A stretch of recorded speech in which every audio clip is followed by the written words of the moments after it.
नमस्कार मित्रहरू, यहाँहरूलाई स्वागत छ जानकारी टेक्नेपाल युट्युब च्यानलमा। मित्रहरू, म आज तपाईँहरूलाई आइफोनमा भिडियो एडिटिङको बारेमा सिकाउँदैछु। भिडियोलाई स्किप नगरिकन पुरै हेर्ने प्रयास गर्नुहोला। मित्रहरू, हामीले आइफोनमा भिडियो एडिटिङ गर्नको लागि फ्री एप्सबाट प्रोफेसनल तरिकाले भिडियो एडिटिङ गर्न सकिन्छ र त्यो एप्स कहाँबाट कसरी डाउनलोड गर्ने भनेर म देखाउँदैछु। यहाँहरूलाई सबभन्दा पहिला प्ले एप्स स्टोरमा जानुहोला। एप्स स्टोरमा गइसकेपछि सर्च गर्नुहोला सर्च बारमा। यहाँनिर तपाईँहरूले सर्च गर्नुहोला VN लेखेर सर्च गर्नुहोला। VN भन्ने एउटा एप्स यस्तो एप्स हो आइफोनमा भिडियो एडिटिङ गर्नको लागि धेरै नै सजिलो र छिटो तरिकाले भिडियो एडिटिङ गर्न सकिन्छ। VN लेख्नुहोला। VN लेखेर तपाईँहरूले सर्च गर्नुहोला। सर्च गरिसकेपछि यहाँ VN यहाँ तपाईँहरूले देख्न सक्नुहुन्छ, यो VN को एप्स हो। VN भिडियो एडिटर भनेर लेखेको छ। यो VN भिडियो एडिटर भन्ने एप्सलाई तपाईँहरूले इन्स्टल गर्नुहोला। इन्स्टल गरिसकेपछि यहाँ हेर्न सक्नुहुन्छ, ब्याकग्राउन्डमा यस्तो इन्टरफेसमा देख्न सक्नुहुनेछ। यो ब्याकग्राउन्डमा यस्तो इन्टरफेस देख्न सक्नुहुन्छ। त्यसपछि त्यसलाई ओपन गर्नुहोला। ओपन गरिसकेपछि यहाँनिर यस्तो इन्टरफेसहरू देखाउँछ। म तपाईँहरूलाई यसको बारेमा विस्तारदेखि सिकाउँदैछु कसरी एडिट गर्ने भनेर। यहाँ पहिला नै एडिट गरेर रहेको प्रोजेक्ट रहेछ, म डिलिट गर्छु। त्यसपछि हामीले डिलिट गरिसकेपछि यहाँ हामीले फेरि ओपन गरौँ। ओपन गरिसकेपछि यस्तो देखिन्छ। हामीले यहाँबाट अब भिडियो एडिटिङ गर्न सकिन्छ। त्यसको लागि सबभन्दा पहिला हामीले माथितिर गएर हेर्न सक्छौँ। यहाँनिर यसका फिचरहरू यहाँ हेर्नुहोला, म तपाईँहरूलाई देखाउँदैछु। यसका फिचरहरू रहेका छन्। यहाँ हेर्नुहोला, दोस्रो नम्बरमा तपाईँहरूले यही फिचरहरू युज गर्न सक्नुहुनेछ। तपाईँहरूले धेरै नै राम्रो फ्रीमा धेरै फिचरहरू तपाईँहरूले पाउन सक्नुहुनेछ। यसरी तपाईँहरूले त्यसपछि यहाँ हेर्नुहोला, टेम्प्लेट्सहरू पनि पाउन सक्नुहुन्छ। त्यसपछि फिल्टर पछि तपाईँहरूले म्युजिकहरू एड गर्न सक्नुहुन्छ। म्युजिकमा ब्लग भिडियोको लागि म्युजिकहरू एड गर्न सक्नुहुनेछ। त्यसपछि कमेडी फन्नी भिडियोहरूको लागि फन्नी कमेडी म्युजिकहरू पनि छन्, तपाईँहरूले राख्न सक्नुहुनेछ यहाँबाट फ्रीमा। त्यसपछि यहाँबाट तपाईँहरूले यहाँ हेर्नुहोला, म देखाउँदैछु फन्नी कमेडी कार्टुन म्युजिकहरू तपाईँहरूले यसरी एड गर्न सक्नुहुनेछ आफ्नो भिडियोमा। यो सब फ्रीमा पाउन सक्नुहुनेछ तपाईँहरूले। यहाँ पालै म देखाउँदैछु फन्नी। यहाँ हेर्नुहोला, यी म्युजिकहरू सबै एड गर्न सक्नुहुनेछ। र यसरी यहाँ माथिका फिचरहरू भयो यिनीहरू। त्यसपछि फन्टहरू छ, फन्टहरू पनि चेन्ज गर्न सक्नुहुनेछ। र तलतिर म देखाउँदैछु। अब तपाईँहरूले भिडियो एडिटिङ गर्नको लागि त्यो एप्सलाई ओपन गर्नुहोला। यहाँ देखाउँदैछु म।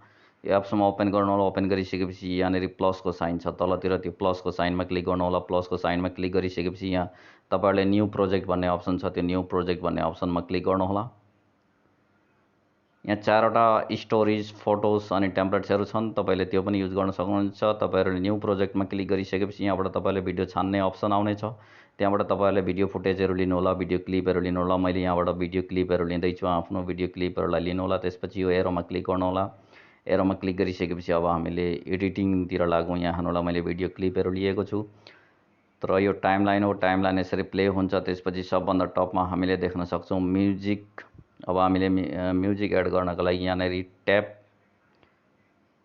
टु एड म्युजिक भनेको छ। ट्याप टु एड म्युजिक भन्ने ठाउँमा हामीले सबभन्दा माथि क्लिक गऱ्यौँ भने यहाँबाट हामीले आफ्नो म्युजिकहरू एड गर्न सक्छौँ। त्यसपछि फन्नी म्युजिकहरू यो दोस्रोमा गएर हामीले ब्लक म्युजिकहरू यी सबै म्युजिकहरूलाई क्लिक गरेर चाहिँ हामीले म्युजिकहरू एड गर्न सक्छौँ।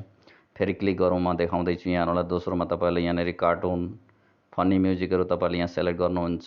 तपाईँहरूले कमेडी भिडियो बनाउँदै हुनुहुन्छ भने यहाँबाट फ्रीमा पाउन सक्नुहुनेछ। तेस्रोचोटि फेरि त्यसैमा क्लिक गरिसकेपछि यहाँ रेकर्डको अप्सन पनि छ। तपाईँले आफ्नो भिडियोको लागि यहाँनिर भोइस ओभर गर्न सक्नुहुनेछ यो रातो बटनमा थिचेर। र दोस्रो नम्बरमा भनेको तपाईँले टेक्स्ट सेलेक्ट गर्न सक्नुहुनेछ। यहाँनिर टेक्स्टमा क्लिक गर्नुहोला। टेक्स्टमा क्लिक गरिसकेपछि यहाँ धेरै प्रकारका टेक्स्टहरू छन्। त्यसपछि तपाईँहरूले यहाँनिर यसरी यसलाई साइज बढाउन घटाउन सक्नुहुन्छ, कुनै साइडमा लिएर जान सक्नुहुनेछ। यसरी यहाँबाट तपाईँले साइडमा पनि लान सक्नुहुनेछ र त्यसलाई डबल क्लिक गरेर तपाईँले त्यसको कलरहरू चेन्ज गर्न सक्नुहुनेछ। र ट्याक्सहरू धेरै प्रकारका छन्। यहाँ हेर्नुहोला, तपाईँले त्यसपछि कलर यहाँनिर कलरहरू देखाएको छ। डबल क्लिक गर्नुहोला र कलरमा जानुहोला र कलरहरू पनि चेन्ज गर्न सक्नुहुनेछ। र स्टाइलहरू पनि धेरै छन् यसका। ट्याक्स हामीले धेरै प्रकारका ट्याक्सहरू एड गर्न सक्छौँ। यसैमा भएका फ्री ट्याक्सहरू हामीले स्टाइलका ट्याक्सहरू राख्न सक्छौँ। यहाँबाट म देखाउँदैछु। टेक्स्टमा गएँ। टेक्स्टमा गइसकेपछि यसलाई साइज गरेर हामीले ठुलो सानो बनाउन सक्छौँ। त्यसपछि यो साइडमा तपाईँहरूले कलरको अप्सन देख्न सक्नुहुनेछ। त्यो ठाउँमा क्लिक गर्नुभयो भने तपाईँहरूले यहाँ कलर पनि चेन्ज गर्न सक्नुहुनेछ। यहाँ भएका ट्याक्सहरूको स्टाइल हो यो सबै ट्याक्सहरू तपाईँहरूले स्टाइल चेन्ज गर्न सक्नुहुनेछ। यसरी यहाँनिर आफ्नो डबल क्लिक गर्नुहोला र तपाईँले आफ्नो टाइप गर्नुहोला, के टाइप गर्न चाहनुहुन्छ आफ्नो। यसरी लेख्नुहोला, मैले माई प्रोजेक्ट भनेर लेखेँ, मातलबमा भिडियो भनेर लेखेँ। यसरी तपाईँले लेख्न सक्नुहुनेछ। अब यो ट्याक्सको कलर पनि चेन्ज गर्न सक्नुहुन्छ। यो साइडमा तपाईँहरूको कलरको अप्सन छ, त्यो ठाउँमा क्लिक गर्नुभयो भने कलर चेन्ज हुनेछ। यहाँबाट कलर छान्नु होला, कुन चाहिँ कलर तपाईँहरू छान्न चाहनुहुन्छ। यसलाई ठुलो सानो बनाउन पनि सक्नुहुनेछ।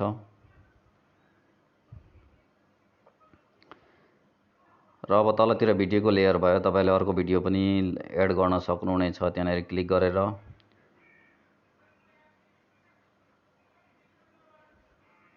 यहाँबाट तपाईँहरूले स्टिकर पनि एड गर्न सक्नुहुनेछ, फोटोहरू एड गर्न सक्नुहुनेछ। र अब तलतिर जाउँ सबभन्दा मेन पोइन्टमा अब यो टाइमलाइनको लेयर भयो। त्यसपछि तलतिर सबभन्दा तलतिर तपाईँले लेयर देख्न सक्नुहुनेछ। त्यसपछि त्यो लेयरमा गएर हामी एउटा एउटा गरेर जो टेम्प्लेट्स, यहाँबाट तपाईँले यी टेम्प्लेट्स, फ्रीका टेम्प्लेट्सहरू युज गर्न पनि सक्नुहुनेछ।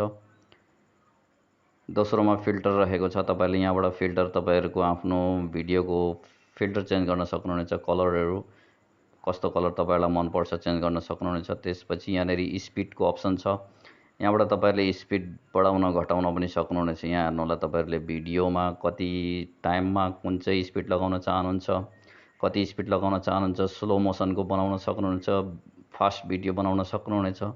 यसरी यहाँबाट तपाईँहरूले घटाएर बढाएर आफ्नो भिडियोलाई एडिट गर्न सक्नुहुनेछ। भिडियोको स्पिड बढाउन घटाउन सक्नुहुनेछ। यहाँबाट स्लो मोसनको भिडियोहरू पनि यसरी बनाउन सक्नुहुनेछ। यहाँ हेर्नु होला, एकदम सजिलो छ। तपाईँहरूले तल माथि सारेकै भरमा तपाईँहरूको भिडियोको स्पिड घट्ने बढ्ने छ। यसरी मैले यहाँनिर बनाएँ, त्यसो गरी तल सार्दाखेरि घट्ने छ स्पिड भने माथि सार्दाखेरि स्पिड बढ्ने छ। र अर्को अप्सन भनेको स्प्लिट भनेको तपाईँहरूले भिडियोको बिचमा तपाईँहरूले एउटा भिडियोलाई भाग गरेर चाहिँ दुईटा बनाउन सक्नुहुनेछ। र त्यो दुईटा बनाइसकेपछि माझामा तपाईँहरूले एनिमेसनहरू पनि लगाउन सक्नुहुनेछ, अथवा माझाको भाग तपाईँहरूले हटाउन सक्नुहुनेछ, डिलिट गर्न सक्नुहुनेछ। तपाईँलाई नचाहिएको पार्ट्स चाहिँ स्प्लिटमा क्लिक गर्नुहोला र तपाईँले डिलिटको अप्सनमा क्लिक गर्नुभयो, साइडमा डिलिटको अप्सन छ, त्यो डिलिटको अप्सनमा क्लिक गर्नुभयो भने जुन भागलाई सेलेक्ट गर्नुभएको छ त्यो भाग चाहिँ डिलिट भएर जानेछ। त्यसपछि ट्रिम भनेको तपाईँले जुन भागलाई युज गर्नुहुन्छ त्यही भाग चाहिँ देखा पर्छ। अब यहाँलाई एउटा अप्सन रहेको छ, यो फिल्टर जस्तै हो। यसले पनि तपाईँहरूको इफेक्ट, फिल्टर जे भने पनि हुन्छ। यहाँबाट तपाईँहरूले यसरी इफेक्टहरू चेन्ज गर्न सक्नुहुनेछ, तपाईँहरूको भिडियोको एउटा स्टाइल बनाउन सक्नुहुनेछ। त्यसपछि यो डिलिटको अप्सन, तपाईँहरूले जुन भागलाई सेलेक्ट गर्नुभयो त्यो ठाउँमा क्लिक गर्नु र डिलिटको अप्सनमा क्लिक गर्नुभयो भने तपाईँहरूको भिडियो डिलिट हुनेछ। जति भाग डिलिट गर्न चाहनुहुन्छ त्यति भाग तपाईँहरूको डिलिट हुनेछ। यसरी स्प्लिट गर्न सकिन्छ हामीले। यहाँ हेर्नुलाई, भिडियोको बिच भागमा हामीले स्प्लिटमा क्लिक गऱ्यौँ भने त्यो भाग स्प्लिट हुन्छ। र भिडियोको भोल्युम तपाईँले घटाउन बढाउन सक्नुहुन्छ, धेरै नै हाई बनाउन पनि सक्नुहुन्छ र लो बनाउन पनि सक्नुहुन्छ। यहाँबाट तपाईँहरूले इमेज बनाउन सक्नुहुन्छ, भिडियोलाई इमेजको आकारमा।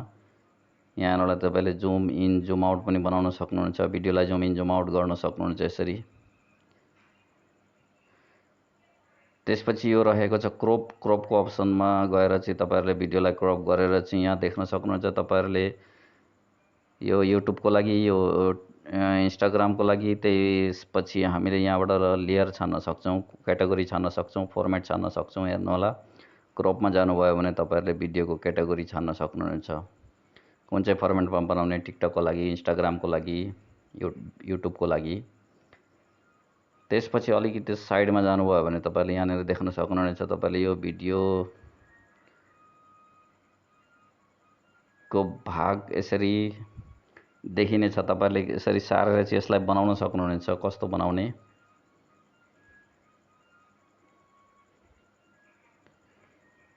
यहाँनिर तपाईँले यसलाई उल्टा बनाउन सक्नुहुनेछ, रोटेट गर्न सक्नुहुनेछ, भिडियोलाई उल्टा पुल्टा कता कता बनाउने हो बनाउन सक्नुहुनेछ। त्यसपछि यो जुम इन जुम आउट, यहाँ हेर्नुहोला, तपाईँले जुम इन जुम आउट गर्न सक्नुहुन्छ, भिडियोलाई जुम इन पनि गर्न सक्नुहुनेछ, जुम आउट पनि गर्न सक्नुहुनेछ। तपाईँहरूले त्यो जुममा गएर चाहिँ जुम इन जुम आउट गर्न सक्नुहुनेछ। यहाँ हेर्नुहोला, यहाँनिर जुम इन जुम आउटको अप्सनहरू रहेका छन्, धेरै नै छन् अप्सनहरू।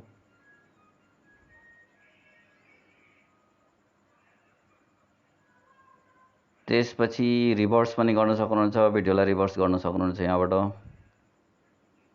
यी सबै अप्सनहरू युजफुल छन्, तपाईँहरूले युज गर्नुभयो भने तपाईँहरूलाई थाहा हुन्छ। त्यसपछि यहाँबाट तपाईँहरूले आफ्नो भिडियोको प्रिभ्यू कस्तो देखिँदैछ भनेर हेर्न सक्नुहुनेछ। यति गरिसकेपछि अब हामीले भिडियोलाई एडिट गरिसकेका छौँ। अब यहाँ हेर्नुहोला, तपाईँहरूले त्यो भिडियोको एनिमेसन लगाउन सक्नुहुनेछ। जुन काटिएको भागमा जोइन भागमा प्लसको अप्सन देख्नुहुन्छ, त्यो प्लसको अप्सनमा क्लिक गर्नुभयो भने तपाईँहरूले यहाँबाट तपाईँहरूले एनिमेसन लगाउन सक्नुहुनेछ। भिडियोको जोइन भागमा चाहिँ स्टाइलहरू यसरी एड गर्न सक्नुहुनेछ। जुन भिडियो जोइन भएको भाग छ, जुन भिडियो काटिएको भाग छ, त्यसमा प्लस साइन देख्नुहुन्छ तपाईँहरूले, त्यो प्लस साइनमा क्लिक गर्नुभयो भने यसरी यहाँबाट चाहिँ तपाईँहरूले एनिमेसन राख्ने अप्सन पाउनुहुन्छ। यो जोइन भाग यो प्लसमा क्लिक गर्ने बित्तिकै यो प्लसमा क्लिक गर्नुभयो भने यसरी यहाँबाट एनिमेसनहरू आउनेछन्। तपाईँहरूले एनिमेसन आफ्नो भिडियोमा एउटा भिडियोदेखि अर्को भिडियो जोइन हुँदै गर्दाखेरि चाहिँ त्यहाँनिर एनिमेसनहरू आउनेछ। त्यति गरिसकेपछि हाम्रो भिडियो तयार भएको छ। अब तयार भइसकेपछि हामीले यो भिडियोलाई अब एक्सपोर्ट गर्नु पऱ्यो भने एक्सपोर्टमा क्लिक गर्नुहोला माथितिर अप्सनमा। त्यसपछि यहाँ हेर्नुहोला, तपाईँहरूको भिडियो एक्सपोर्ट हुन थाल्छ। तपाईँहरूले त्यहाँबाट रेजुलेसन पनि छान्न सक्नुहुनेछ। हाई रेजुलेसन 3D एज तपाईँहरूले 4K भिडियोसम्म एक्सपोर्ट गर्न सक्नुहुनेछ। एक्सपोर्टमा क्लिक गरेर चाहिँ एक्सपोर्ट गर्न सक्नुहुनेछ। यसरी यहाँ भिडियो एक्सपोर्ट हुँदैछ। एक्सपोर्ट भइसकेपछि अब तपाईँहरूको भिडियो ग्यालेरीमा गएर सेभ भएर बसेको हुन्छ। त्यो भिडियोलाई तपाईँहरूले युज गर्न सक्नुहुनेछ। यहाँ हेर्नुहोला, एक्सपोर्ट भइसकेको छ र सेभ प्रोजेक्टमा गएर तपाईँहरूले यो भिडियो प्रोजेक्टमा सेभ भएको छ अर्कोचोटि, त्यसैबाट ओपन गरेर एडिट गर्न पनि सक्नुहुनेछ। यहाँ हेर्नुहोला, अब हामी ग्यालेरीमा जाउँ। ग्यालेरीमा गइसकेपछि यहाँ तपाईँहरूले अहिले हामीले एक्सपोर्ट गरेको भिडियो यसरी यहाँनिर एक्सपोर्ट भएर बसेको छ। यसरी हामीले यो भिडियोलाई एडिट गरिसकेका छौँ। तयार भएको छ र सजिलो तरिकाले, प्रोफेसनल तरिकाले, फ्री एप्सलाई युज गरेर हामीले आइफोनमा भिडियो एडिट गर्न सक्छौँ। आशा छ यहाँलाई भिडियो मनपर्नेछ। आउँदो दिनहरूमा यस्तै नयाँ नयाँ युट्युब टिप्स एन्ड ट्रिक्स भिडियोहरूको साथमा आउनेछु। अहिलेको लागि यति नै। हस्त, धन्यवाद। जय नेपाल।